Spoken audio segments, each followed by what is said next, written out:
Good evening. Good evening, everybody, and welcome to this evening's candidate forum. On behalf of the League of Women Voters and the Monadnock Ledger-Transcript, co-sponsors of this forum, we especially thank the Monadnock Center for History and Culture, our hosts for this evening. Bass Hall is a wonderful space that we are lucky to have at our disposal, and we thank their dedicated staff who make this possible. Mission statement: the League of Women Voters, a nonpartisan political organization, encourages the informed and active participation of citizens in government, works to increase understanding of major public policy issues, and influences public policy through education and advocacy. Membership is open to men and women ages 16 and up. The Peterborough Plus unit serves 13 towns in the Monadnock region. We invite you to join our mailing list to be notified of our meetings and events. And of course, we encourage you to become members of the League of Women Voters. I'm assuming everybody who's here tonight is from the town of Peterborough, but we have out there our yellow Know Your Elected Officials brochures that cover all the towns that are covered in the Peterborough Plus unit. And as I said, it's 13 towns. So it's how you can find out who's the state senators, who are the reps, and so forth. So help yourselves to the yellow brochures out there. Now, I would like to turn the meeting over to Liz Torelli, President of the League of Women Voters of New Hampshire. Liz moderated our Peterborough Candidate Forum 1 year ago and has graciously returned to be our moderator this evening. Liz will explain the ground rules and protocol for the forum, which the candidates have received in advance. So, without further ado, please let's give a warm welcome to Liz Torelli.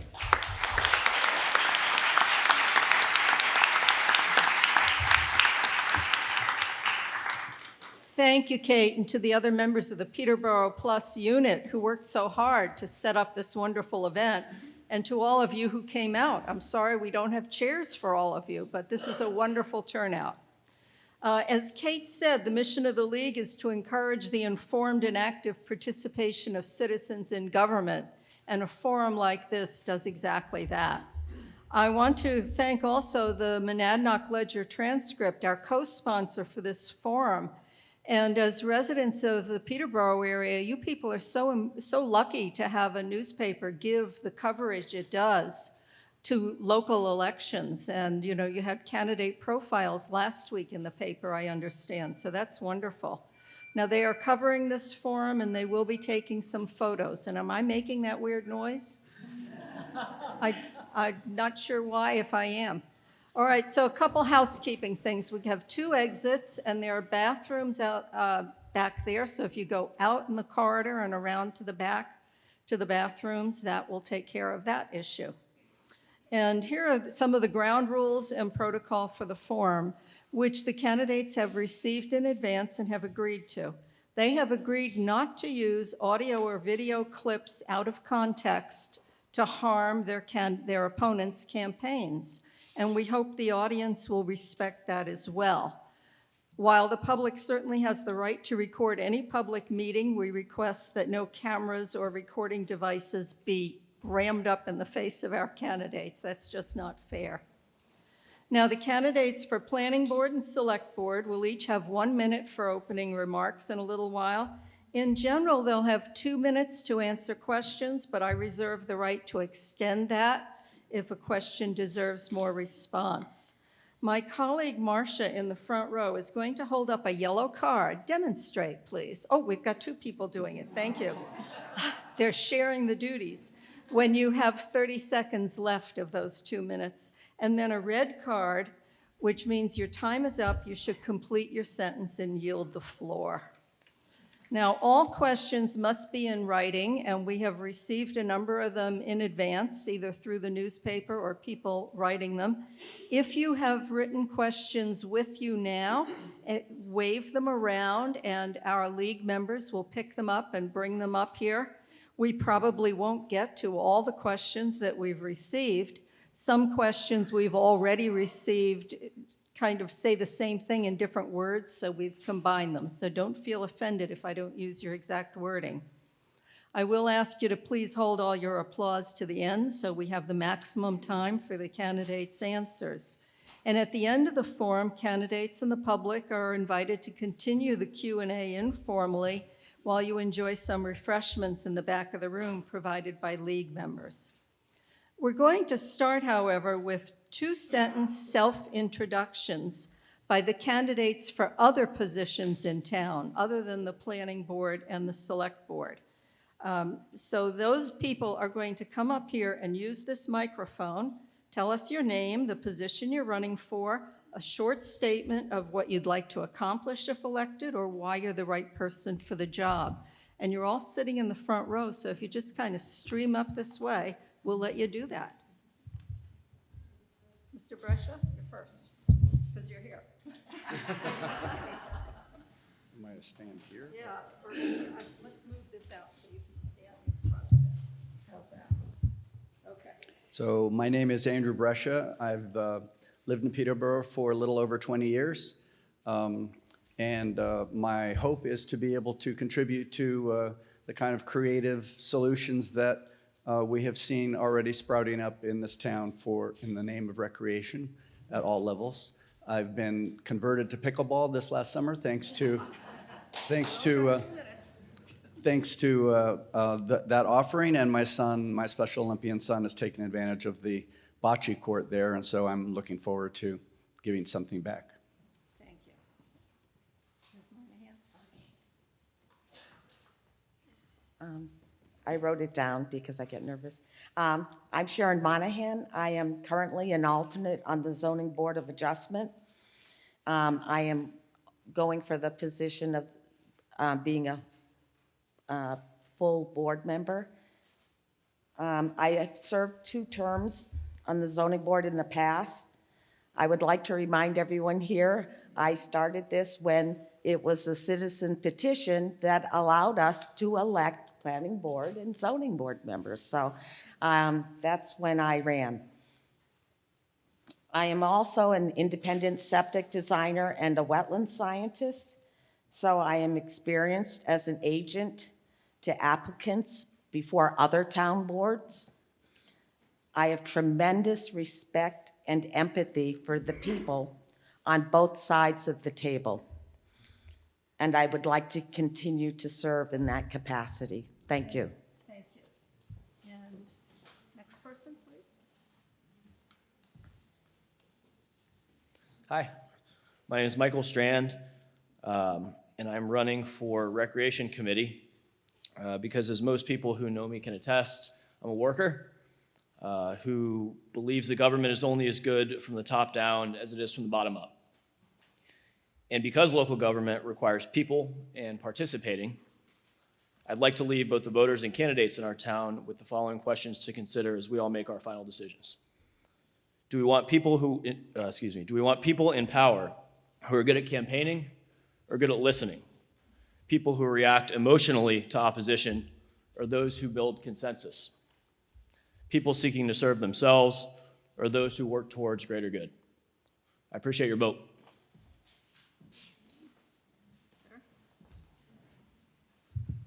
Hi, I'm Bob Herring-Smith, the Budget Committee candidate with a hyphenated last name, and a relative newcomer to town, although I have nonetheless become involved in several town efforts such as the Library Project, Peterborough Players, and Solarize Monadnock. I'm hoping you'll feel that someone with a new perspective and experience managing budgets for various organizations and a lot of skills slicing and dicing data would be an asset to the Budget Committee. Thanks for your consideration.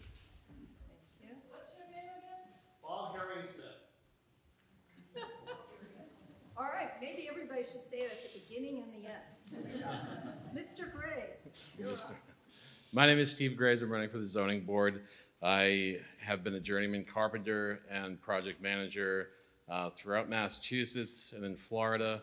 There are 2 other candidates running that are well qualified, great choices as well. I hope you see your way clear to giving your vote. Thank you.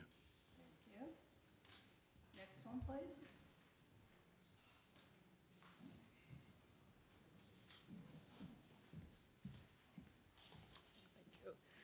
Hello, my name is Mandy Sliver, and I'm running for the Budget Committee. I'm currently serving on the Budget Committee, just finishing up my first term, and also serve as the Deputy Treasurer for the town of Peterborough. So I'm just looking forward to continuing my work on the Budget Committee and continuing to gain a better understanding of how all the budgets in our town work and how all the accounts work together for the best of the citizens and the best of the town itself. Thank you very much. And my name is Mandy Sliver.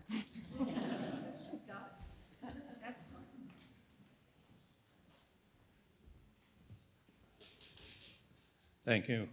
My name is Jim Long. I've lived in Peterborough for 23 years, have 3 grown kids. You know, they all went through the Convale School District. I'm a local business owner, employer. I run one of the Edward Jones branches here in town. I am a financial advisor. I've worked on different committees over the years. I'm currently on the Scott Fair Board, Finance Council. I was on Divine Mercies Board, Finance Council. And basically, as an investment advisor, my goal is always to help people with their financial needs, investment needs. And being on the Budget Committee, I just see that as a continuation of, you know, how can I better serve the community in helping them, the community, with their, in providing good financial advice and guidance. And again, my name is Jim Long. Thank you. Are there any other candidates in Yes. the room? I know we have a few, well, we'll let you talk. We're running for multiple seats.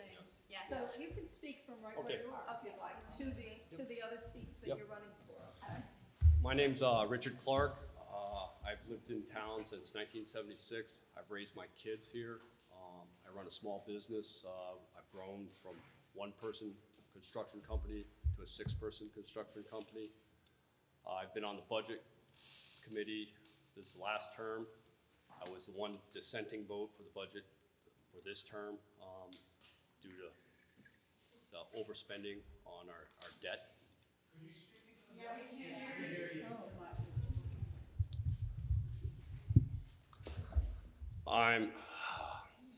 I'm Richard Clark.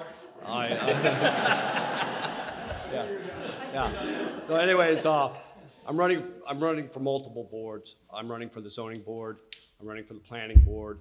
I'm running for the budget committee. I've been on the planning board before. It's a very unique place where you're trying to design something for all people. It's very complex. I look forward to trying to get back there to help guide the town to where it wants to go. On the budget committee, I am firmly against overspending. Borrowing money is just not the way to go. If you want to pay for it, let's pay for it with our taxes right now. Don't borrow it and let someone else pay for it later on. It just doesn't work. And on the zoning board, I've never been on the zoning board. I'd like to try. Thank you.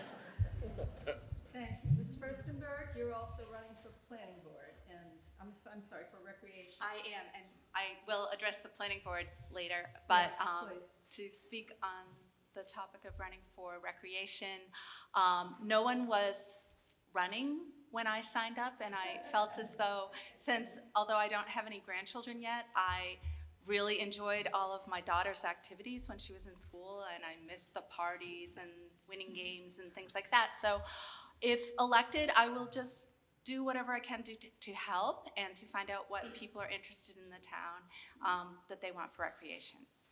That's it. All right, thank you. Now, before we oops, I gotta get this back.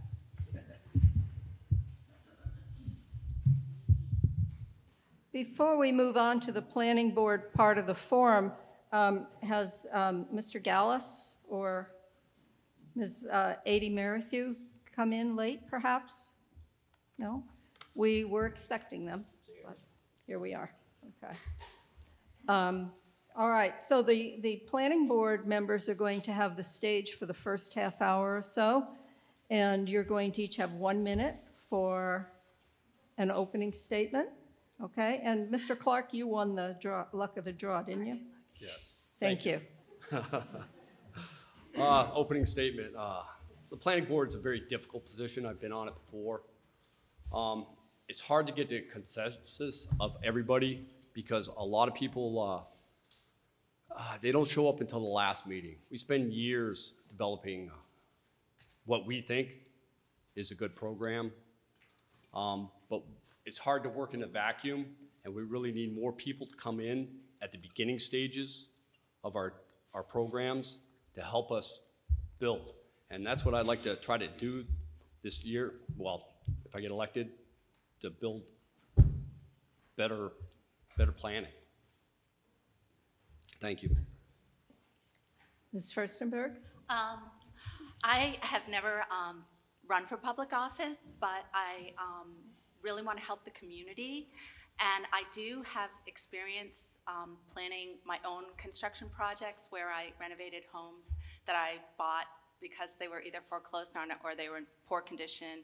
And I worked with contractors and understood, how, I needed to set limits for them and give them guidelines, and then they told me, what my options were. So I understand the process of trying to plan a project, but I don't, pretend to know anything about doing something on such a large basis. So what I would want to do is learn from the people that are already on the planning board and help them, and also get input from the community as to what their wants and requirements are.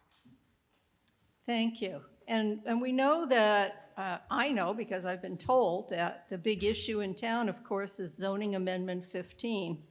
So we're going to start discussing that. And as I said, we've received these questions. I remind the audience, if you have other questions, just hold them up on the cards and somebody will collect those. So let's talk about zoning amendment 15. Do you support that zoning amendment? And we'll start with Ms. Furstenberg. I support voting yes on zoning amendment 15 because as it's been explained to me, at the present time, if you have the right amount of land and the right amount of frontage, you are permitted to build on that a large housing development. Like, I have a lot that if I merged it with my neighbor's lot, from what I found out at the planning department downstairs, you could probably put about 30 units on 2 acres because there's about 500 linear feet of footage. And the way it was explained to me is I would have a right to do that and it wouldn't be discussed with my neighbors. And I don't think my neighbors would really like it very much, so I think that they bought their homes with the understanding that the neighborhood looked a certain way. So in order to change that radically, I feel like they should be entitled to voice their opinions and be able to vote it down if they chose to. But I do agree that on a case-by-case basis, we should be allowed to put any kind of development any place we want to. But I think we should review each case individually and talk to the stakeholders, abutters, and other people that live in the neighborhood that are concerned about traffic, and do each project on a individual case-by-case basis. And Mr. Clark, your views on that? Yes, we spent, Bring it a little bit closer, I think. Thank you. in my face. We spent 2 years developing Article 15, well, the article before, this article is gonna rescind it, so I'm not sure which way that goes, but I'm for the old article for the development in town, because what I've seen as a builder is we're chopping up our open spaces. We are just chopping them up into 3-acre, 5-acre lots, and it's just going away. And it's just not feasible to do that. I mean, we have water in town, we have sewer in town. That's where the development should go. And we've had this policy in for now 2 years, and everyone's worried about the big, huge developments. There has been no huge developments. The economics do not promote it.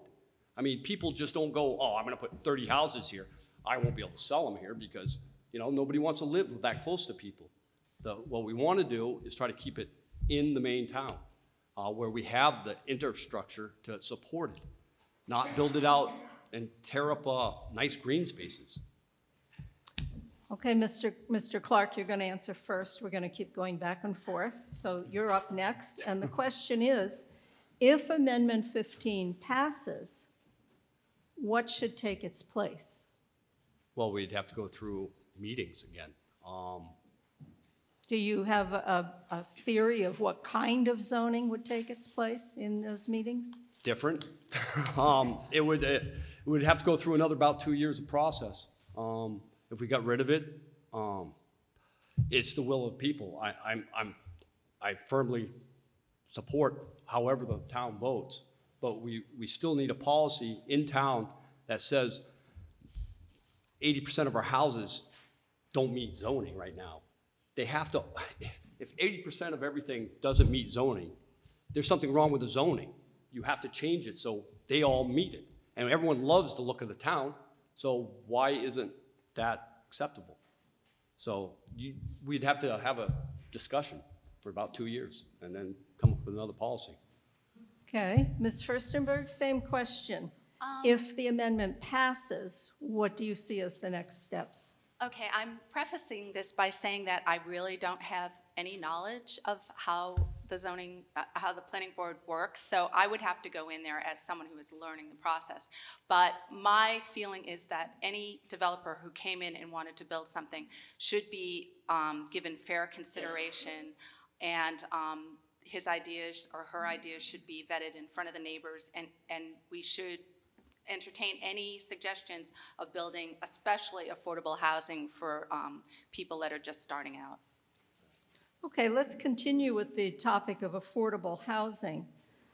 Do you believe that Peterborough needs more housing options, and particularly for, say, under $50,000 a year family income? Ms. Furstenberg? Well, I helped my daughter buy her first home last year, and it's a condo up in Prospect Heights. And it was the least expensive piece of starter property we could find. And it was $106,000, and it was in very poor condition. She and I went around, and we like to recycle different things that we find, like we go to Habitat for Humanity and buy things from them, and we buy kitchen displays from we bought one from Beltates, and we've renovated it for $30,000, and so she's into it for about $140,000. And it's a modest and just barely affordable home for someone starting out, making in the low 40s.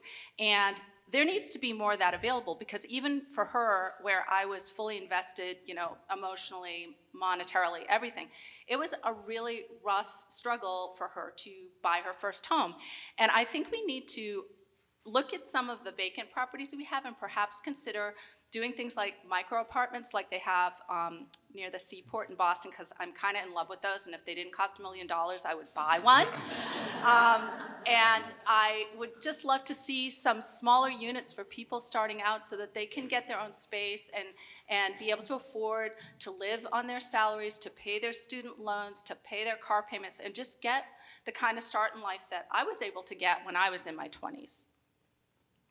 Mr. Clark, what do you think about the need for more options and affordable? There needs to be more affordable housing. The problem is I'm a contractor. If I buy a lot in Peterborough, they're going from anywhere from $80,000 to $120,000 a lot. I cannot build a $100,000 house and put it on there. There's just no markup there. The economics doesn't work. I have to get a lot between $20,000 and $40,000 to make an economically thing. There are no lots in the town. And that's why we developed this program, so we could subdivide some of these smaller lots that are already in towns, already in little districts, that the houses are already close, so we drive the price of the lot down so we could buy, build affordable housing. If that's economic, until you actually sell one of those things, I don't know if it is. I mean, so, but I'm for affordable housing, because when I first tried to buy a house, I couldn't afford anything in Peterborough. And finally, I bought the last house in Greenfield in Peterborough. That's all I could afford. And that was $79,000, and that was in 1988, and that was every penny I had. And that's the only way I'm in Peterborough, is I'm on the very edge. Well, we're glad you got here anyway. You know, I spend a lot of time in Concord, and there was a bill going through the legislature to allow tiny houses, the houses on wheels, approximately 400 square feet they were talking about, And I believe the outcome of that is that there will be a study commission of it. But what do you see as the possibility in Peterborough, assuming that zoning can be developed and this study commission makes recommendations? What do you see as the possibility of tiny houses in Peterborough? Mr. Clark, you're up first.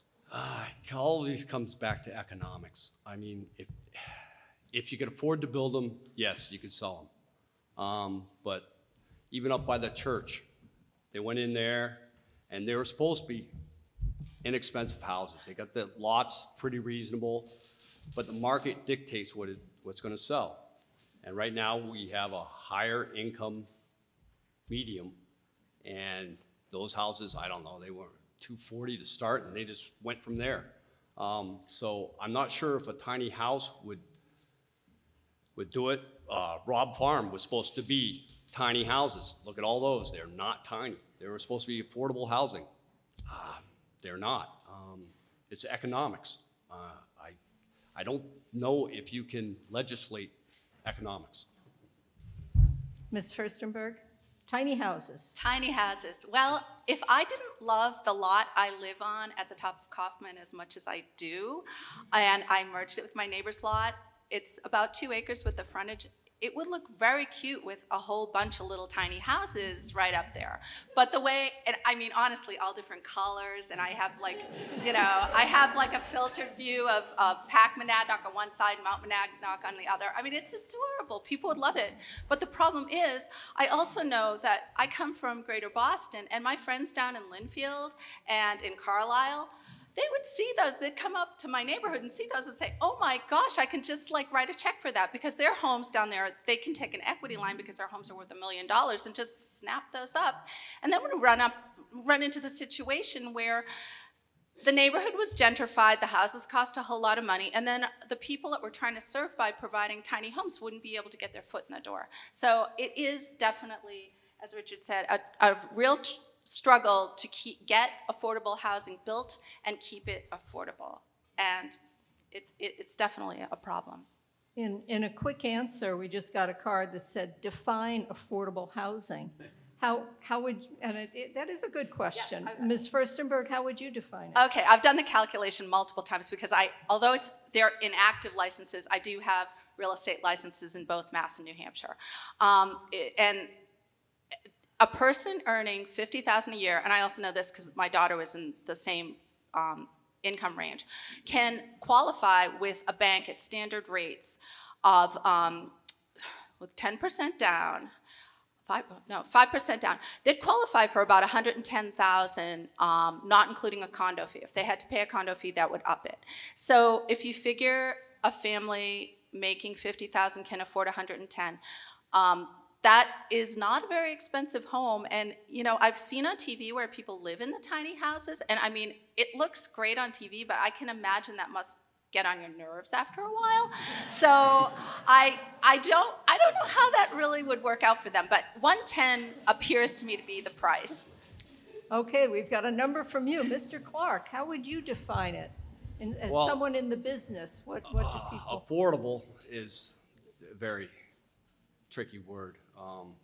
Affordable to me is not affordable to one of my workers. I would have to pick one of the guys that work for me, what I pay them.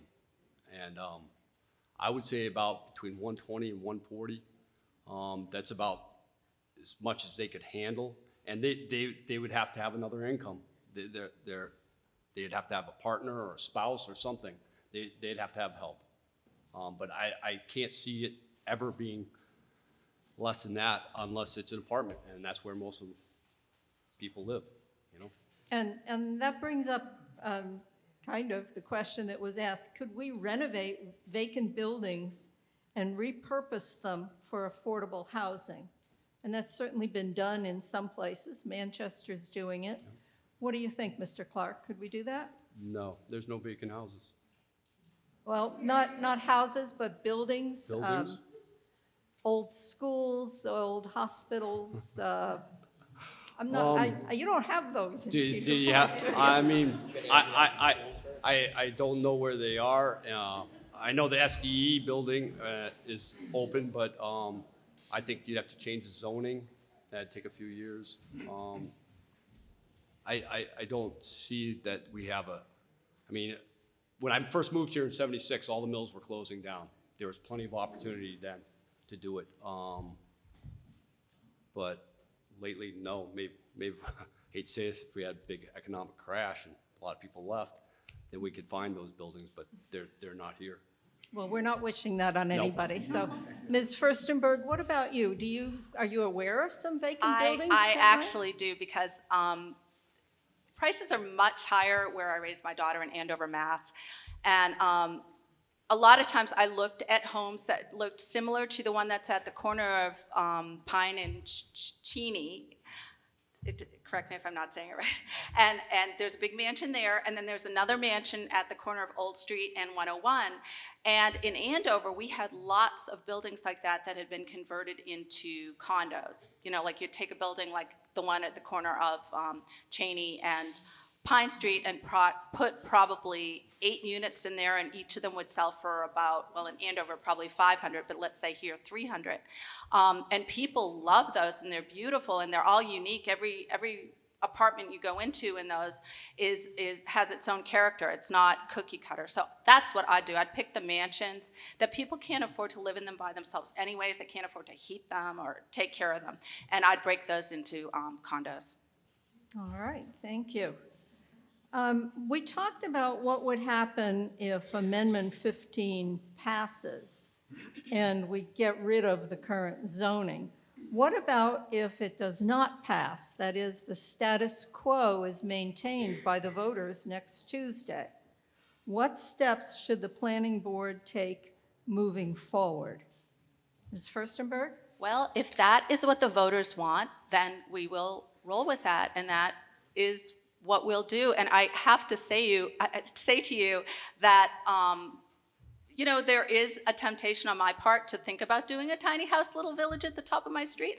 But I'm a considerate enough neighbor that even if, you know, I was allowed to do it, I'd probably go and ask people. But, you know, from what Richard's saying, having this amendment in place hasn't done anything yet. So maybe things would just kind of keep going along the way they're going. But as I said, I still have a lot to learn because I don't know anything about serving on a planning board. Mr. Clark, what about you? If it stays If as it it is? stays in place, I'm pretty sure that the planning board would continue to modify it. We're constantly modifying things because things don't change, stay the same. You have to have room to adjust because the environment changes for everybody. Economy changes, what people want change. I mean, back in the 70s, I don't think anybody wanted to be green. Now everyone wants to be green, so that's what we do. So it's a constantly changing thing, so we would just slowly modify it to hopefully get to what most of the people want. Okay, thank you. There is, no, I'll hold that one off. I've got a lot of questions here, people. You were good. You were really good at providing them. So this debate over zoning in Peterborough has apparently caused a divide among the citizens. What will you do on the planning board to try to heal that divide and let the town move forward in a more unified way? Mr. Clark? That's an interesting question. I don't think there's a divide. I think there's just education. A lot of people jump to the assumption that just because we can do it, that someone will come with a bad apple and do it. Most people are decent people. They really are.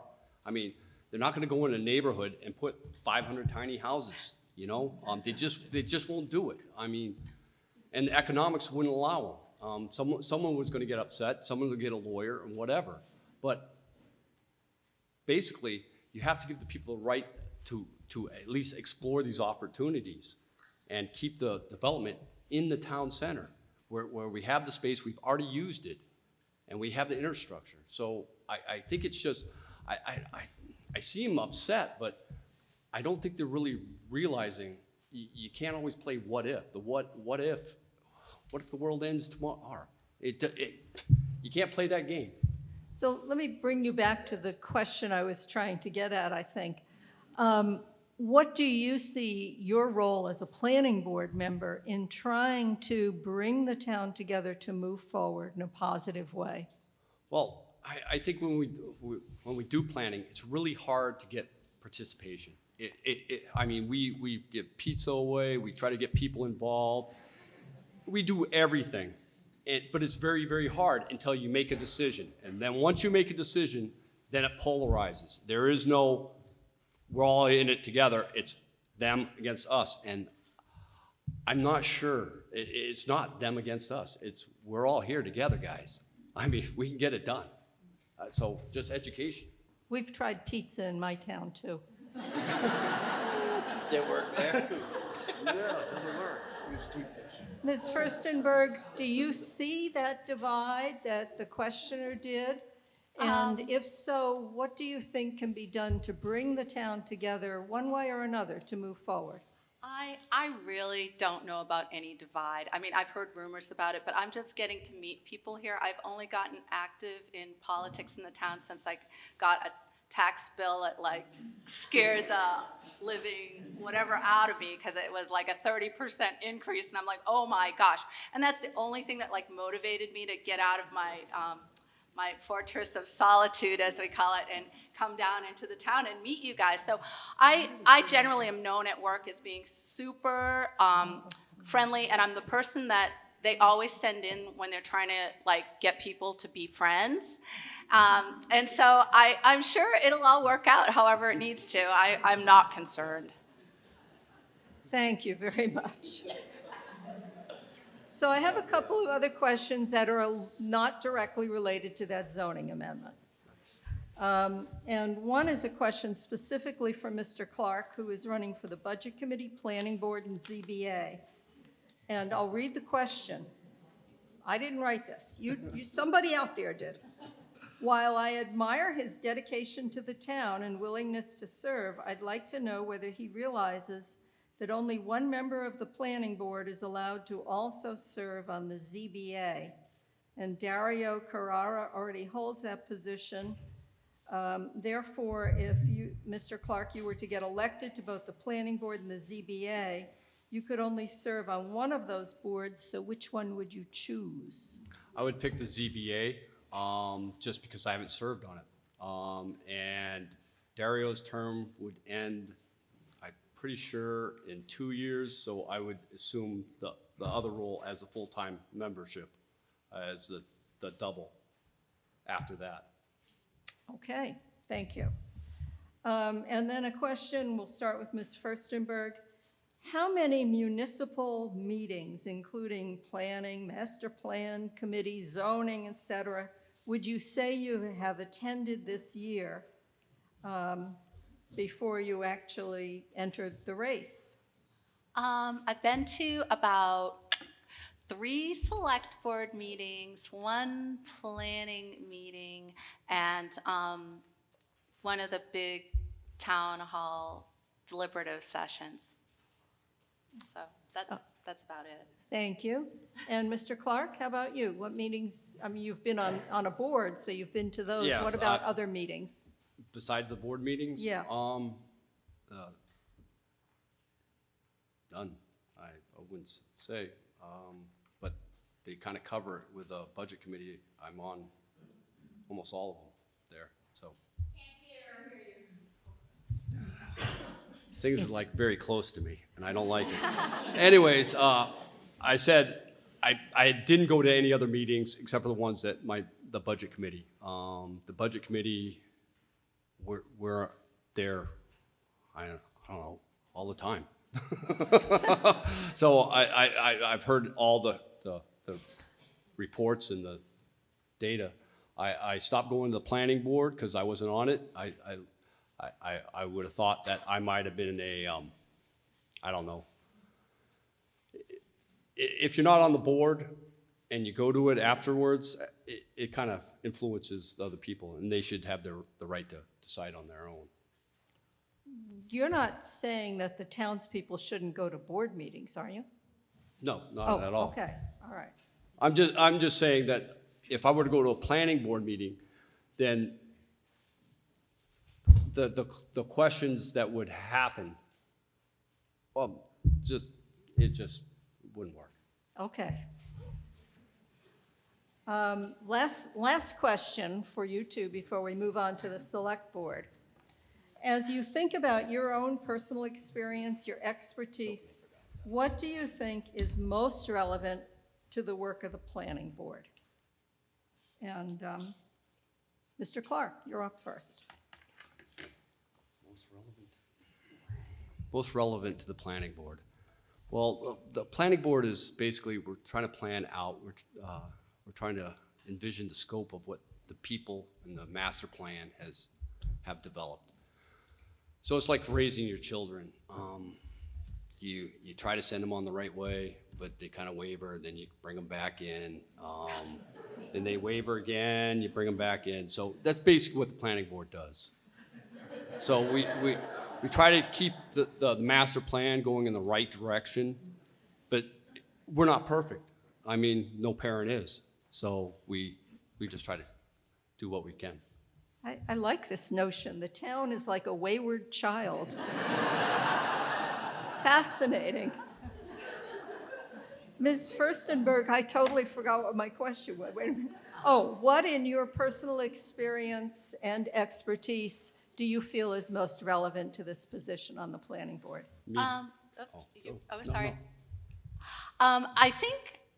I also think of houses as and buildings as kind of being like children or people. And any home that I've ever renovated, I've always looked at it and said, what are the features that I can bring out in that are the best? And if I were on the planning board, then I'd be looking at bigger projects and lots of lands and things like that, and talking to the other people on the board and saying, okay, what can we do to bring out the best in this location to help people and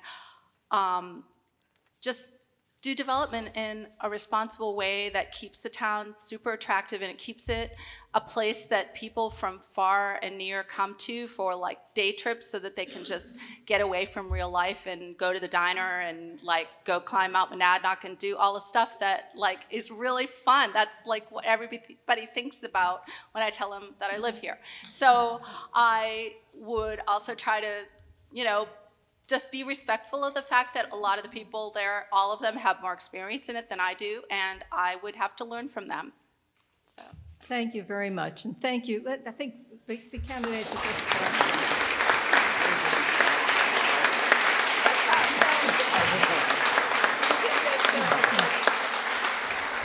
point. All right, we're going to move into phase 2, and we have our select board candidates here.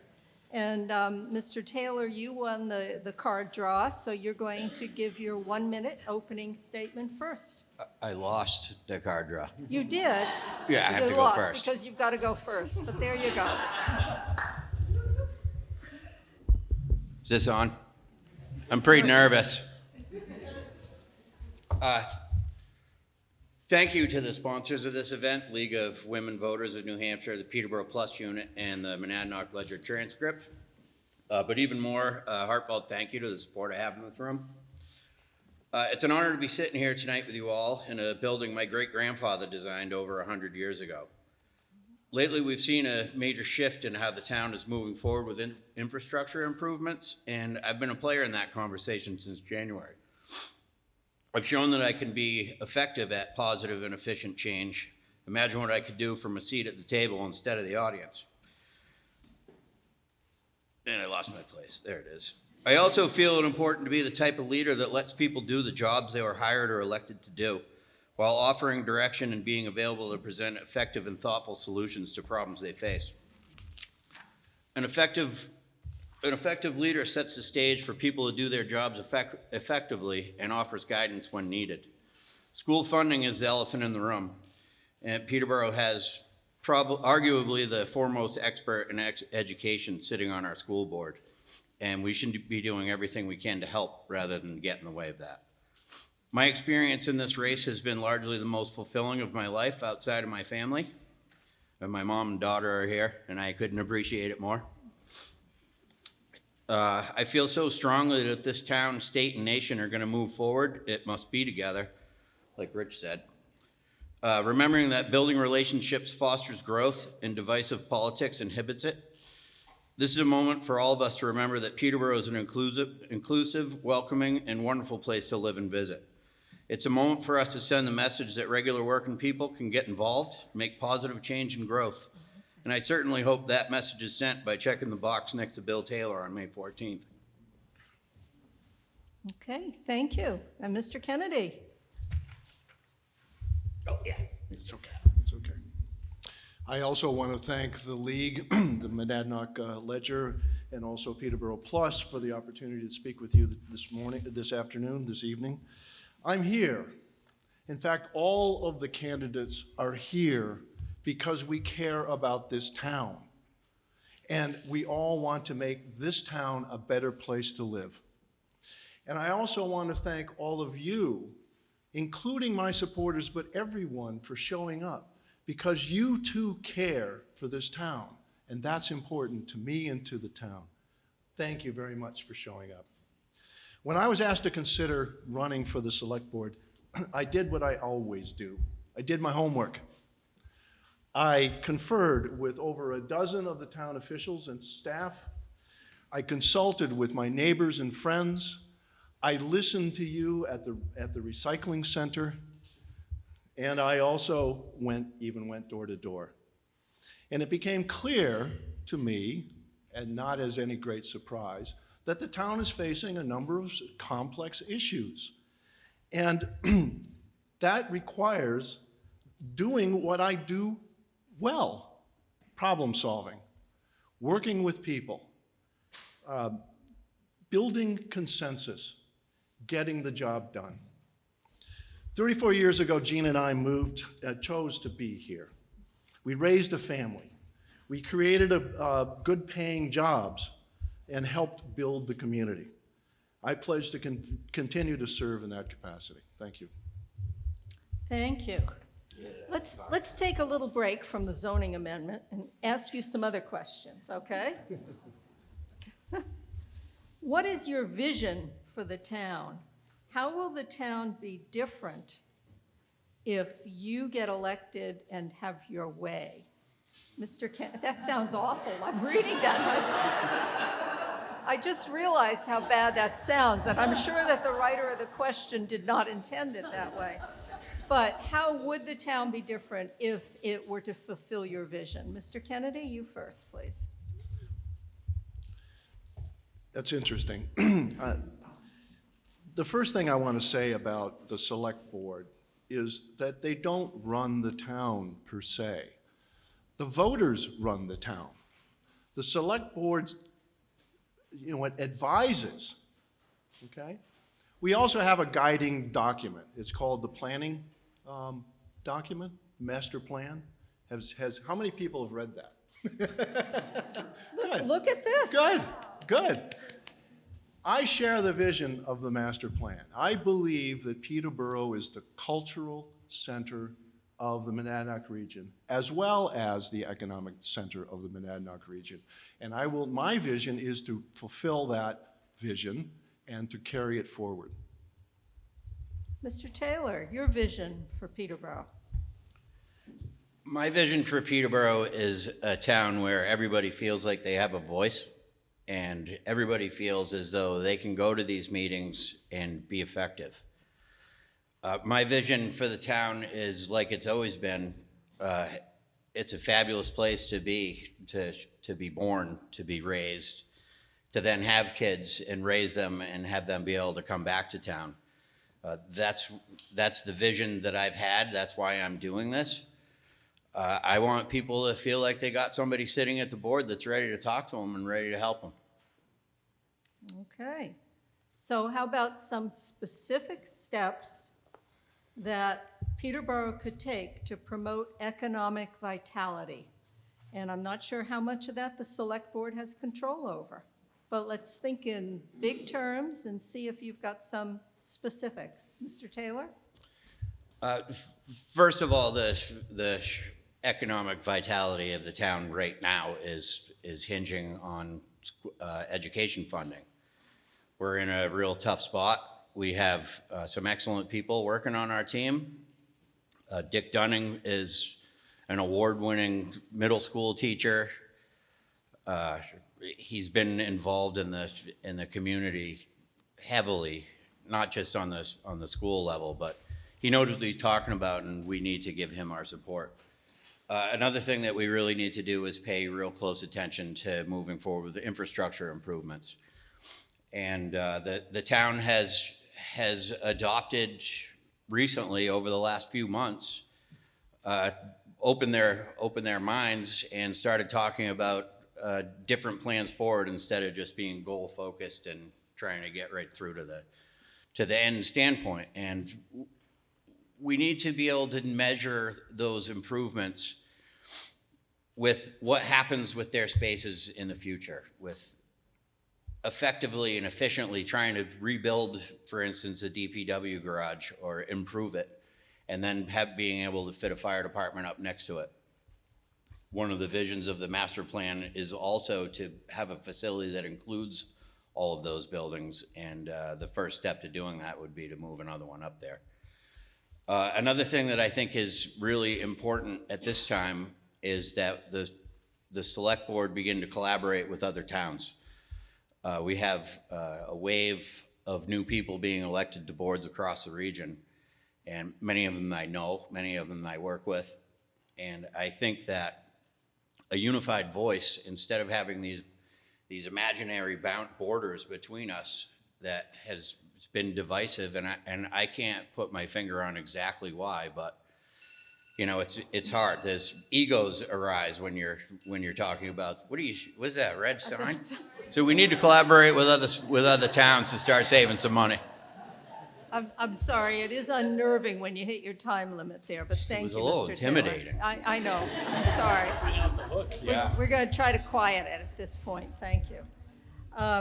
So back to Mr. Kennedy with the same question. What steps do you think Peterborough can take to promote economic vitality? And what of those might be within the purview of the select board? Well, good, very good question. The first thing we need to understand is that the community that we have created here attracts people to live here. And so having an attractive community to start with is a good step in the right direction of creating economic vitality. The second piece, though, is what can the select board do? Well, the select board, of course, can work with all the various agencies within the government and within the state to help promote workforce availability. And I would do that through the Economic Development Authority, the EDA. There are a number of things that they're working on. For instance, in their strategic plan, they are working on vacancy. So that would lower the vacancy rate of commercial and industrial properties. That would help our property taxes, because the lower the vacancy rate, the higher the valuation of the property. Secondly, entrepreneurship, to create and grow new businesses. One of the areas that we're looking to extend is broadband, because we have a lot of people moving into town who actually are working out of their homes, and they need that kind of access to carry on their businesses. Again, the workforce, attract and train a skilled and talented workforce is one of tourism. Tourism is a big piece to increase tourism revenue. And finally, the aesthetic. We, of course, want to retain the Monadnock aesthetic. Thank you. Thank you. I didn't even see the And you've touched on a couple of items that were in some of the other questions. So this may not sound terribly coordinated, but they hit all these things. So obviously, taxation is a hot button issue. Gee, my town too. Who knew? No. And we mentioned, Mr. Taylor, you mentioned particularly education funding, the amount that's spended, and the smaller amount coming from the state is an issue for you. What are some possible solutions to the taxation issue? And Mr. Kennedy, you're going to go first. Oh, okay. Thank you. Taxes. I was surprised that was going to come up. I'm not totally unprepared for this. No, actually, first of all, I want to point out that I'm extremely loath to point any fingers or throw any stones at any people, these good people, they spend so much time working on these budgets and so on and so forth. I would suggest, anyone who suggests, that the volunteer chair of our budget department is a skinflint, or I'm sorry, a spendthrift. They don't know Roland Patton, that's for sure. In any case, what can we do for the town? Well, there's a number of different reasons why our taxes are going up, okay? One of the primary reasons is state has been downshifting their costs onto our backs. So they no longer contribute to the pension funds, our public pension funds. They're cutting back on the amount that they're giving to our schools, okay? And so we need to apply as much pressure as we can on the at the state level to stop that downshifting, to reverse the cuts in our revenue. And I have someone who's working for me in Concord right at this moment on that very problem, okay? But there are a number of other reasons why our taxes have been going up. The one area that, and since I have limited time, the one area I want to bring up is what happened to when we reevaluated the town. You know, one of the areas that we haven't been talking about, many of the people, the reason why your taxes went up is because your home got reevaluated. Where did that revaluation come from? I understand that some of the more expensive homes in the area aren't selling. And so their valuations are going down, pressing more against us. So it's one area we should talk about. And Mr. Taylor, you brought up the school funding, but what else do you see as issues with taxation in town? What is it? I just have 2 minutes? I know, we're not going to have you solve all the world's problems I tonight, think it's but give it a important. stab. Yeah, I think it's Yeah. important where we go from here, not how we got here. I mean, of course, everybody has to know their history in order not to repeat it. I can tell you that I know a little something about the valuations because I'm a real estate agent. And just for your information, Bill, a lot of the very expensive homes and farms have gone under contract in the last month. So I don't know if that's going to change our valuations for the rest of us going forward. My family saw around a 34% increase, and our number was changed, was reevaluated about 1.5 years, 2 years ago. And then when this new revaluation came out, it jumped by 34%, so did our tax bill. So keeping an eye on that going forward, what do? You make sure that you're not overspending going forward, and you have to do everything you can to try and scale it back. And I feel that the number one thing that the town should be able to do at this point, or be trying to do, is to offset the increased cost coming from the downshifted from the state. And we need to do that by collaborating with our other towns and going forward with some power to actually put some, like Bill says, put some pressure up on the state level. And with a group of select boards instead of just one, we'd have a lot stronger voice, especially since all of us are in the same school district. So here's the flag. It's pretty intimidating, that thing. All right, I'll take the red. Next. Well, let's keep on that topic because we have a question that relates to property taxes as being inherently unfair because it's assessed independent of income. And it seems insufficient to finance an adequate school system. So first, are you willing, and if so, how, to challenge the pledge at the state level that some of our state political figures are taking so that a moderate income tax could relieve the property tax burden? What's your take on that? Who's up? Mr. Taylor, you're up first, sorry. I have no intention of running for a state legislature. That's a job that we hire the better people for. That's not me.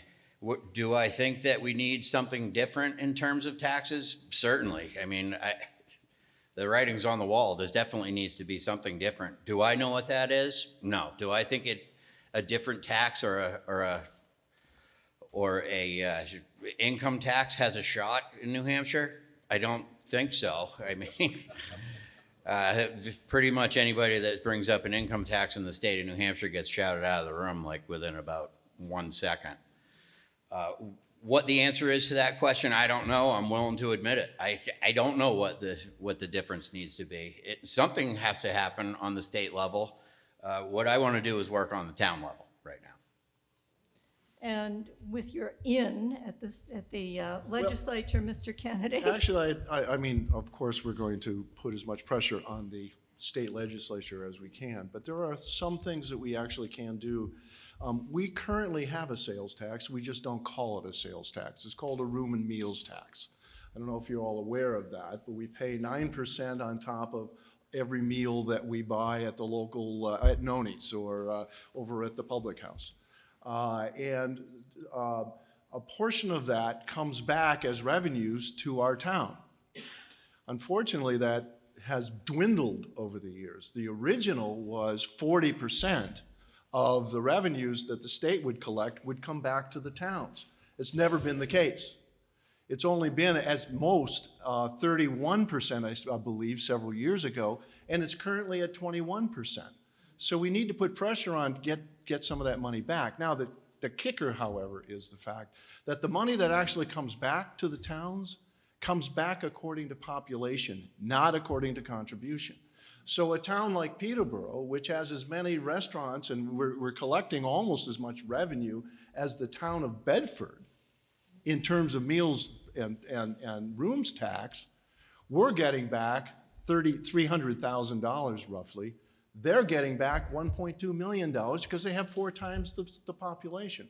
Now, can I fight that battle? No, but there is one provision in the law that allows municipalities to actually tack on an extra to the room and meals tax. And so I have been actually talking with a number of vendors in town to see how that might impact their business if we tacked on an additional 1% onto that bill. We're talking about 50 cents on a $50 dinner, okay? And you think that's a more logical thing than trying to push about a state income tax, is that? Every year Portsmouth goes and they try to push a state income tax? No. Okay. I think that's a fool's errand at this point. Okay. A question about the issue of density and infrastructure costs. You both mentioned infrastructure, building that, improving it. How does that relate to density issues? Mr. Kennedy?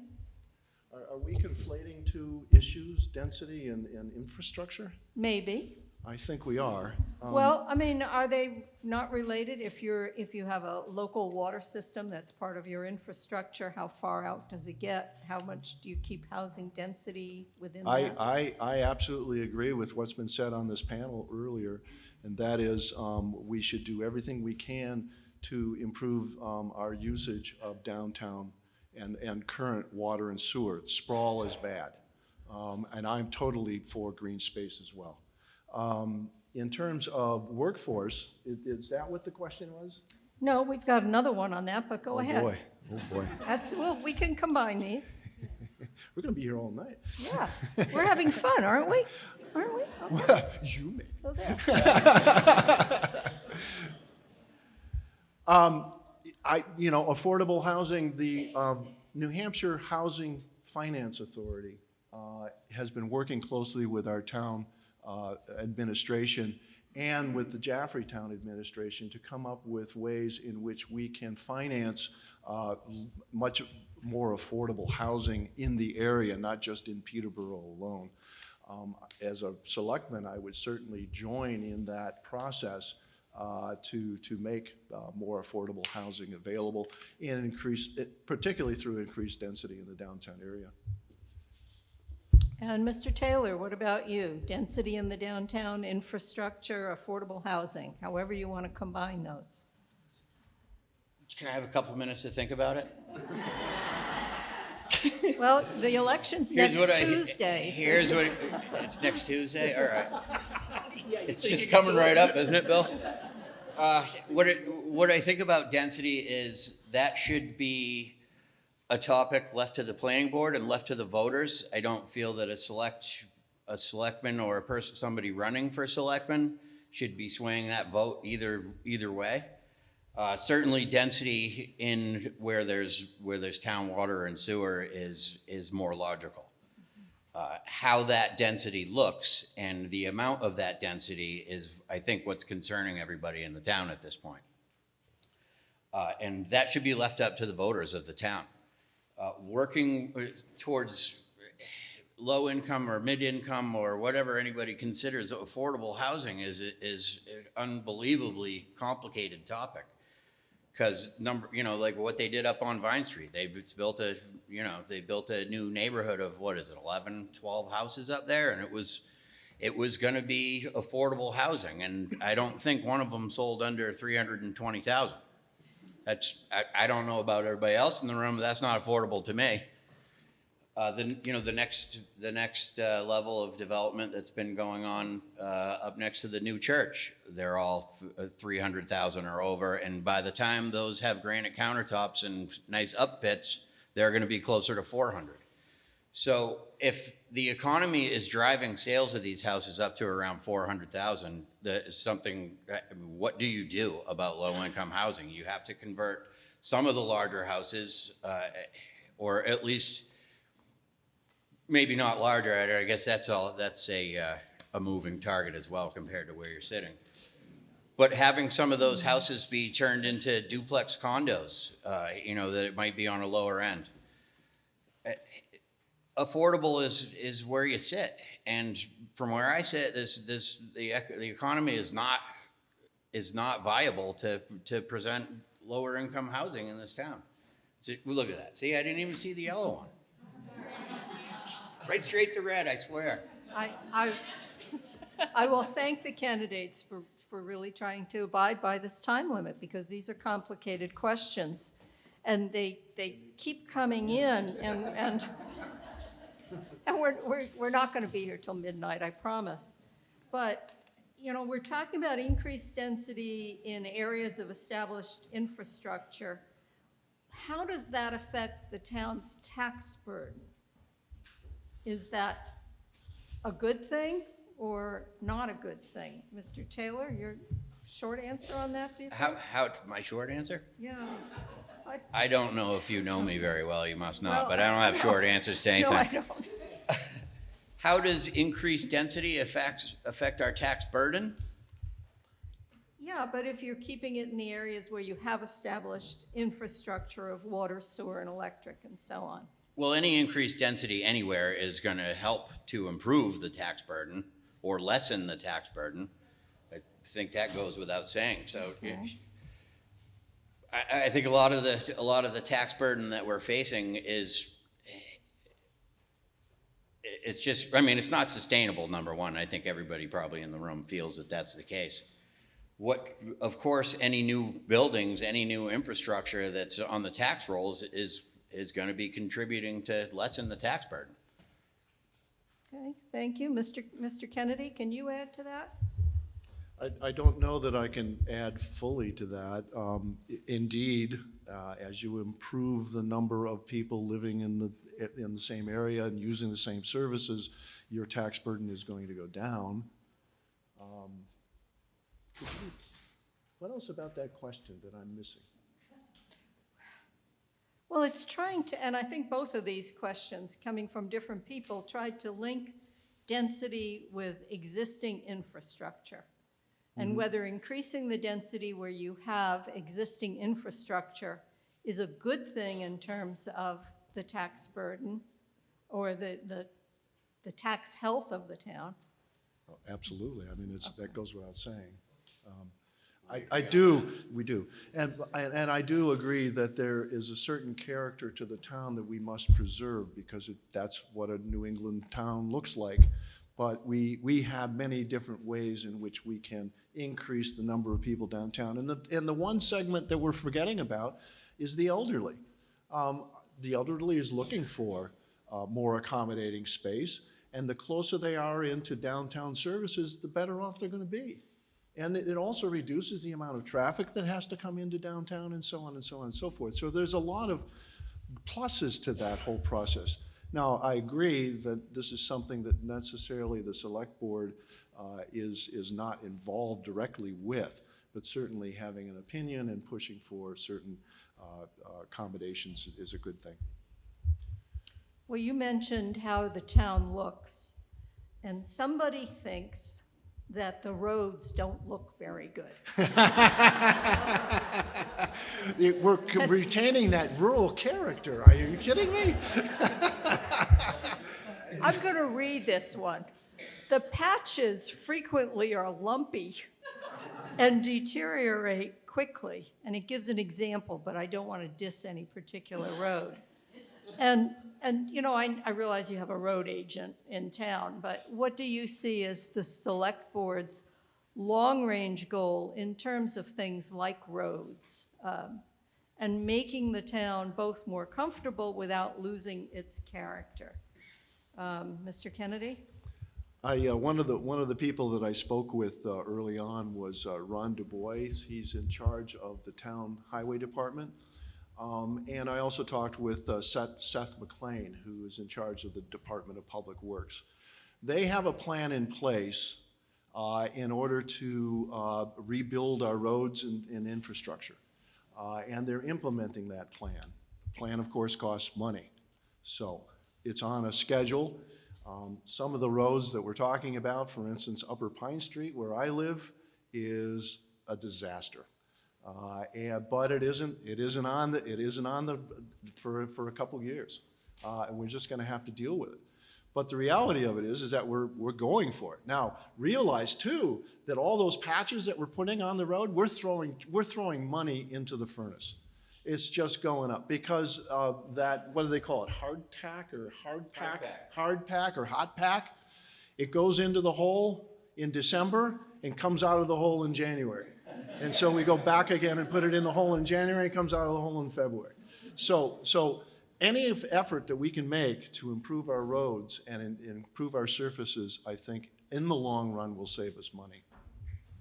Mr. Taylor, about the roads or any other particular project that Well, feels this is I'm happy for this question because roads is something I know about. What needs to start happening with this town? I'm not sure where the town got away from it being the responsibility of the public works to maintain the roads and fix them, to it then ending up on warrant articles. I would assume that that's part of the department's job is to maintain the roads. I do appreciate that the cost of that has gone out of control and they've been doing everything they can to keep their budgets in line. So now we're at the point where we're at. What I would suggest and what I would try to do moving forward working with the Department of Public Works is to, when the roads are fixed, to fix them correctly. A lot of times they scarify the surface and they repave it, and the underlying issues that caused the problems in the first place are still underneath. There are rocks, there are culverts underneath all of these roads that aren't dug up and set at the proper depth. And I mean, I see this stuff all the time. I watch it. I drive on the roads all the time. I understand this because I actually do work fixing roads and driveways. For a long time, they did it on my road as an example. They scraped up a bunch of the old pavement and they repaved this beautiful pavement all over it. And by the middle of the next winter, there was a 3-inch crack right down the middle of it all, and the culverts were pushing up through it in the spring. Had that road been dug up and rebuilt correctly, is that card again? Had that road been dug up and rebuilt correctly, it would have been a very minor increase in the cost of it, but those roads would all be fine now. So we're talking about items in the town budget. From your perspective, are there any items that have obvious bloat in the town budget and could be reduced without detriment to the residents? Mr. Taylor, you're first. Obvious bloat? I mean, I'm not going to, some of the people that work for the town are in this room, so I'm not going to start talking about obvious bloat. I don't see that there's obvious bloat. I think that all of it needs to be looked at, and I think that we need to, like I said before, I harp on this, but we need to start working together with other towns to to join up even just our plow routes. And the DPW crew actually over the last few months has gone a long way to restructuring its organization.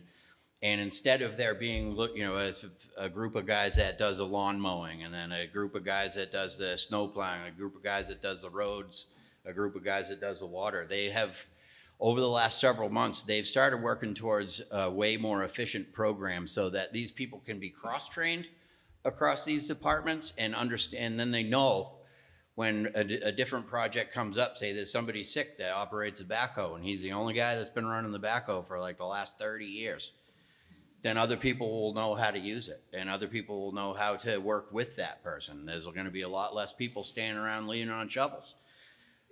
They do a great job and they are trying super, super hard. And I don't wanna just leave it on the DPW. Our fire department is absolutely unmatched. Our police department is absolutely incredible. I think that both of those departments work their collective butts off to keep their budgets in line, and they're always coming up with new ways. I think moving forward, what we want to do is help them to come up with even more new ways and introduce ideas that maybe people haven't thought of before. Mr. Kennedy, what do you see as some? I know.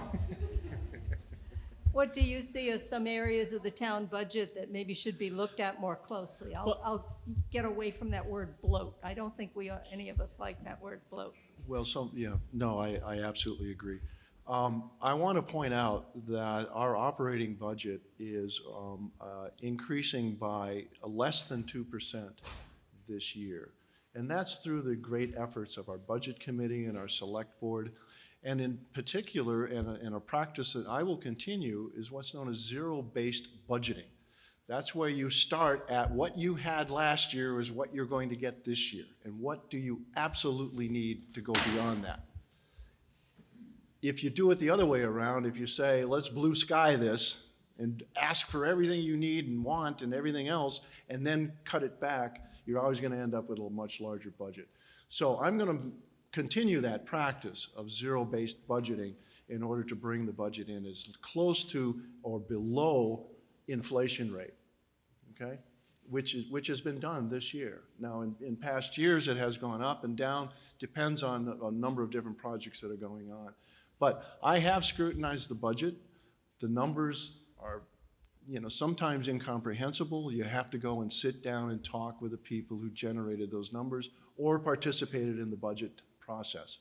And of course, as a selectman, I will be very much involved in that budget process. And you're talking about being qualified to do various things, and I'm going to have a different question for each of you, but they came in, they match, okay? But they're not the same. So Different names on them, I guess. It's getting confusing already. I don't know, sorry. Mr. Kennedy, what qualities or experiences do you have that qualify you for a position on the select board? Well, if you go and read the definition of what a select man or select board does, it's primarily an executive position. And in the past, I have had executive positions. I was editor-in-chief of A+ Publishing when IDG was in town here. My wife and I started up and ran several companies, so I was CFO. I also did a lot of the legal work, although I'm not a lawyer. I was involved in patent processing. I was involved in actual merger when we finally did sell the company. So I have a lot of management as well as executive experience working with people, building consensus and so on to get the job done. And Mr. Taylor, your question is, how have you participated in town government in the past? I'm new to the party and a little late to the party. I've always paid attention. I can say this is President Counter's experience, but I haven't missed a ledger or when there was a transcript also since I was about 6 years old. I've been paying close attention. I felt that this year now is the time for me to get involved. Do I have experience? No, I haven't run for an office before. I've been a businessman, I've been an executive, I've been in the trenches running equipment, I'm driving trucks. I sell houses, I work building relationships all day, every single day. And so, that's why I feel like I'm qualified for it. Not because I have a lengthy experience in in town government. All right, thank you. And again, I've got two separate questions. Mr. Taylor, you supported the library project. Briefly, what happened? What happened to the library project? Yes, I'm not sure I understand that question, but Well, I'm completely supportive of the library project now because it's here and we're moving forward on it. And I think that it needs to happen, particularly because after the last revaluation and several people, not several, most of the people in town saw huge tax increases. So now the library is even more important than it ever was. There's a lot of people that, you know, you talk about just little increases in budgets. Those little increases in budgets mean a cell phone to some people, internet to some people. It means whether or not they have a TV at home. So the library is an ever increasing need in our community. It is run by an incredible person in Corinne Chronopoulos. She is top shelf. I spent some time talking to her and she is truly amazing, as are many of our department heads. But the library has been voted on. It is moving forward, and I'm completely supportive of it. thank you. And Mr. Kennedy, a question about some of your campaign signs. I didn't write these, people. Why do you feel that you needed to use the word integrity on your campaign signs is the question. That was not a comment upon my opponent. I think integrity in office is. Say that. What's that? They said, why do you feel like it had to be, not why didn't you? I think that in the current atmosphere of politics, and the select board is not a political position, but the current atmosphere raging in our political environment, there's a lot of lack of integrity. And I personally think that I bring integrity to the town, and I want everyone to know that I have integrity and will, put their best interests in mind. Okay, another question. What is your plan to decrease the use of plastic, especially plastic bags, in our town? Is this a select board issue, I guess, is one of the questions. Mr. Kennedy, short answer. Oh, short answer. Yeah. Well, I currently serve on the Peterborough Recycling Center Advisory Committee. Okay. And I have to say that every time. Anyway, and one of the things that we're working on is this project called the Green Star Award. This is an actual award that we make and give out. There's an audit that companies, merchants go through and check off 5 areas of activity. One is conservation, recycling, educate, innovate, and reuse. Now, I happen to agree that we should get rid of plastic bags. When I go into Roy's and they ask me plastic or paper, I say neither, because I bring my own bag all the time. I would like to see plastic eliminated, plastic bottles of water eliminated from our use. And I work on that recycling committee to do just that. Now, I think the important part is what can I do as a selectman?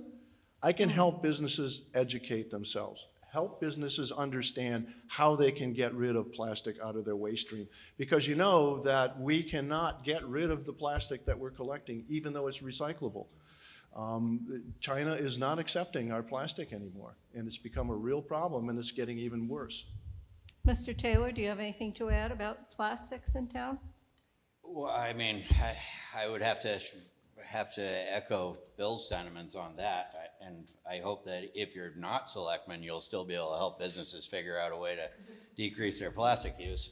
I get paper bags, and I think I'm probably going to have to get a reusable bag. That's a pretty good one. You one-up me on that one, Bill. I think I'm going to take all my campaign signs and maybe re-roof my barn with them, because that's leaking. So To use those plastic right up there. Good idea. Thank you. One quick question, and it may be something you've thought of or not. What is your take on 5G wireless connectivity?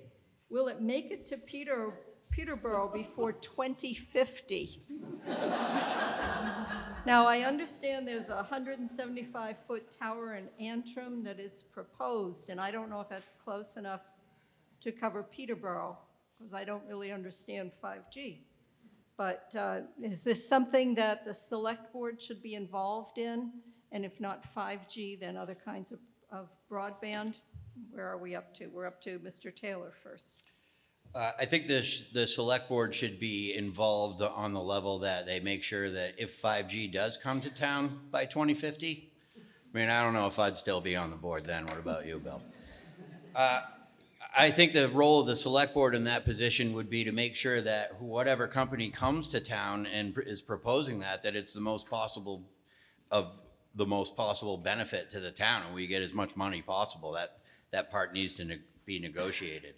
The tower that's proposed over in Antrim will not do us any good over here, unfortunately. I can look out my window at a cell tower and sometimes drop a call by staring right at it. So it's not a foolproof program.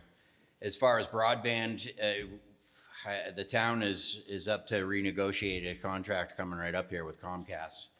And there's not a ton of people happy with it, but those people haven't been forced to use Fairpoint or Consolidated Communications either. I was speaking with Annie Custer, I guess this is a couple of years, not just this most recent time, and she said, "What is your experience with your DSL line in Peterborough?" I said, "Well, I live 2.5 miles from the center of town, and 90% of the time it's horrible, and 10% of the time it's even worse than that." So. Moving forward with 5G, we certainly need to make sure that whoever comes to town, and they will want to come to town, we need to make sure that they're paying their fair share to us, the taxpayers, first. Mr. Kennedy, what do you see as a select board role? And do you think 5G is going to come to Peterborough anytime soon? Anytime Soonish? soon. Yeah, next week. I don't think the issue should revolve around 5G, to be honest with you. I think the issue is broadband. I think the issue is running fiber. We have fiber running through town. It just isn't being delivered.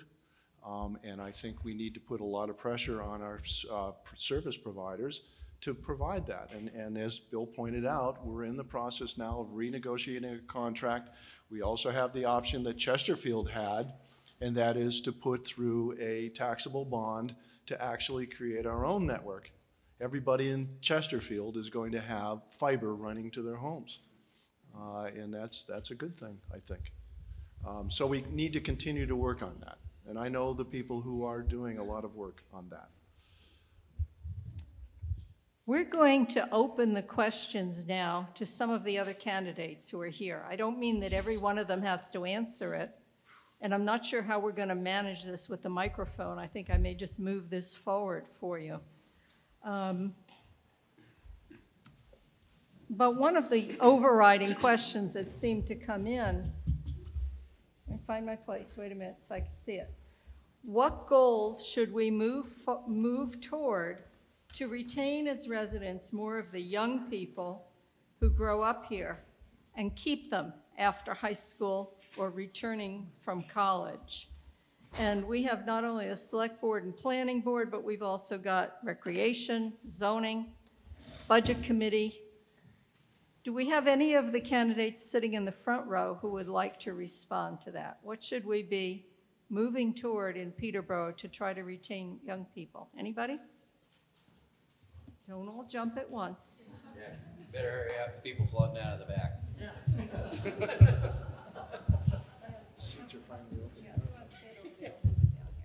All right, I'll take this one as a qualified semi-young person for now, who just moved here. So, one thing I'd like to see, at least from a select board standpoint, regardless of which bill comes out on top in a week or so, is to actually address both sides of the issue. And I think it's great to say we're not going to spend another dime and we're going to curtail local spending and get aggressive with, fiscal conservatism from a budgetary standpoint. And that's all good. I think everybody in this room would agree with that. But I think you hit a point where, we might be pushing a boulder up a mountain and then letting it roll down the other side and trying to do it again. So I think we have to, address some of those state causal factors that were alluded to earlier. And to bring back to me, what's going to keep me here is not taxing me out of, the house that I bought, while also maintaining the school system and the rec board and, the great things in town that, make this a really great place to raise kids. And I think that's why so many people stay here and why more people would like to stay here if they could and why people do want to move here. And I think new people here is a good thing, but we need to make sure it's sustainable too. All right, don't go away, don't go away. Because there's a question for recreation. What recreation programs or facilities have you been directly involved with? I'm going to let you answer first, and then I'm going to get the other candidates to answer. All right, so I'm going to lose on this question a little bit. Sorry, my name is Michael Strand. I'm running for recreational committee, or recreation committee. Not a ton, to be honest with you. We are still pretty new in town. One thing I would like to see, we did the trout tournament. That was awesome. I have a 6-year-old little girl, so we didn't catch anything, but she got to cast a little bit. The other thing I've looked at, and unfortunately we haven't been able to take advantage of, is the swimming lessons program, because both myself and my other half work, and the swimming lessons are at like 11 a.m. and 1 in the afternoon, and that ain't an option. I work in Bedford, she works 50 minutes away. We don't have the luxury of taking time off in the middle of the day to do swimming lessons. So, I think there's some tweaks to be had, but we also need to obviously be sensitive to, not spending too much money, using what's there and is working. I think it's it seems to be a pretty strong existing, thing that the town has. So, not reinvent the wheel, but, look for minor improvements that aren't going to cost us a lot more money. Thank you. Mr. Brescia? The question was what facilities we had used? What have you been involved with, directly involved with? Maybe you've used them, maybe you've helped develop them? So my only role in recreation in this town has been making good use of of Cunningham Pond. I like to spend time swimming in circles. I have used the tennis courts. I've obviously used the pickleball court. My children grew up here, so we were at Adams Playground and have seen it evolve over the years. I was a road racer, so I was involved in that too while we were growing up here. But I think that's about it. And Ms. Furstenberg? I haven't really used any of the recreational amenities that we have here, although I have to say I'm extremely impressed by their quality. The last time I saw a pool as nice as the one you have over there is when I was a really little kid and my dad was playing golf at Congressional Country Club, and me and my little friend got to go in the pool. It is just world class how beautiful it is. And the only thing I've done to help is I helped with the Easter egg hunt this year, making sure the kids all started on time and, everybody found their eggs. But it was pouring rain, so it could have been a lot more fun if the sun had been shining. But that's about it. And I have a question for the Budget Committee people. And that is, I love what the TIF districts have done. Sorry, I don't know that phrase, but you people do, so here we go. But how do you think the TIF districts impact our overall tax burden? More money for TIF districts means less money for other town needs? Question mark, question mark. So could we have the Budget Committee people, Mr. Long, Ms. Sliver, Mr. Herring-Smith, and then we'll get to Mr. Clark. Would you like to come up and answer that?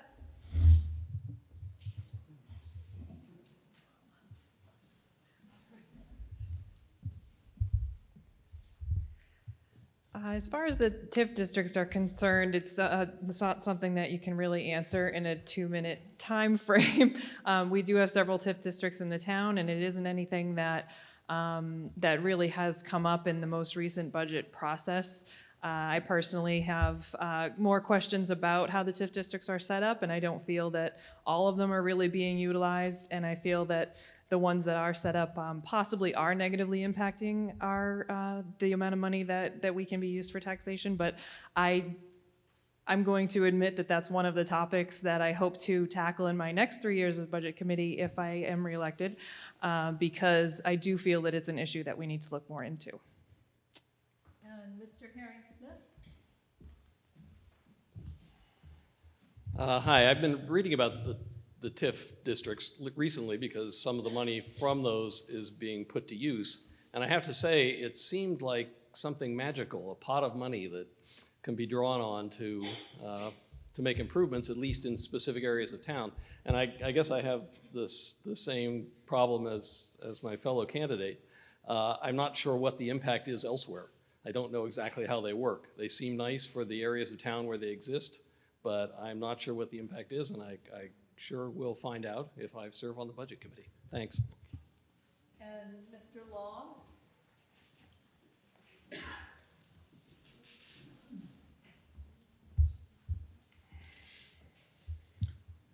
To be quite honest, I'm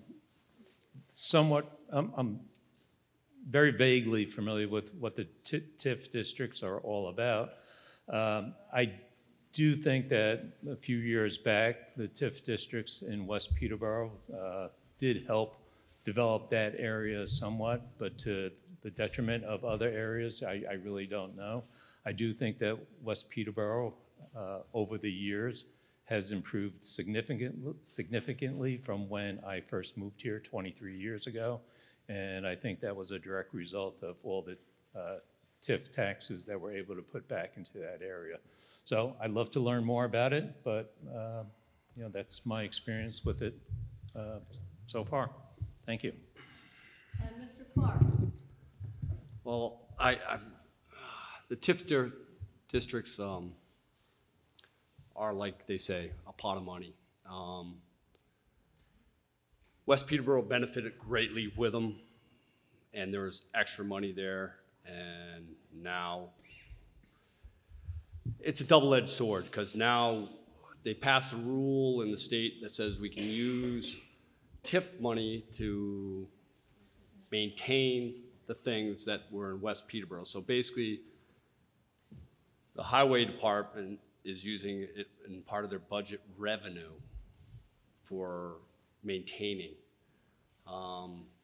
So it's like taking money out of one pocket and putting it in another. It's not really doing any good.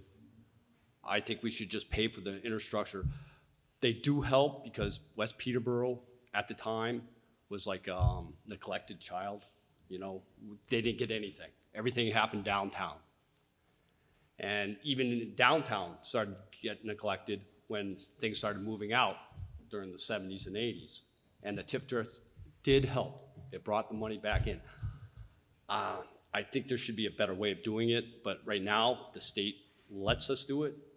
So by the state law, it's a good way to do it, but I don't agree with them at all.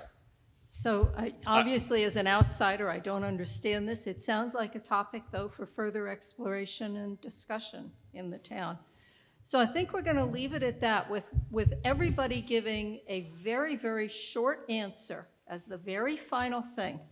I mean very short. I mean it. I mean it. Name what you think is the most positive thing about Peterborough. Ms. Furstenberg. The diner. I love I do too. Mr. Clark. Friendly people. People, wonderful. Mr. Taylor. Definitely community, and it was a quick story when I went to college. No quick stories, thank you. Okay, community. Share it later, yes. Mr. Kennedy. I think the greatest thing about this town is the way that we govern this town, the voters run this town, and I want to encourage everyone to participate. The power of the voters, and let's go down this road. Just shout it out and I'll try to repeat it for everybody. Mr. Brescia? Honestly, the way this town treats my son. The way the town treats your son. That sounds wonderful. I don't know the story, but that sounds like a wonderful thing to say. Ms. Monahan? The compassion and the connection everyone has. Compassion and connection that people have. Mr. Strand? It's safe for kids, you don't ever have to worry. Safe place for kids, that's wonderful. Again, the incredible people in town. The incredible people in town. I'm going to echo that. Incredible people. Another one. And I can see it tonight. I can see it being here. Next. Incredible community involvement. Thank you. And Mr. Long? I just love our incredible downtown area, the shops, the restaurants, the people that run them. And I think those are wonderful answers to end on. At this point, I lift my ban on applause so that we can thank all the candidates who came tonight.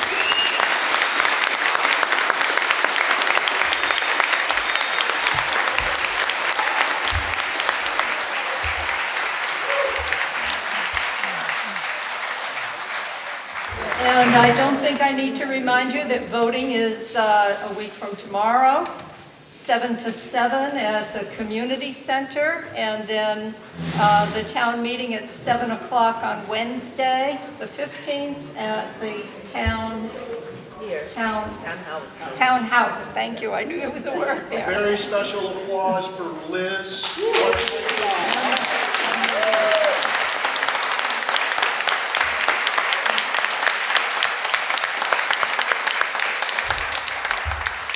It is always my delight to come here and do these with you people. Please enjoy talking and refreshments in the back.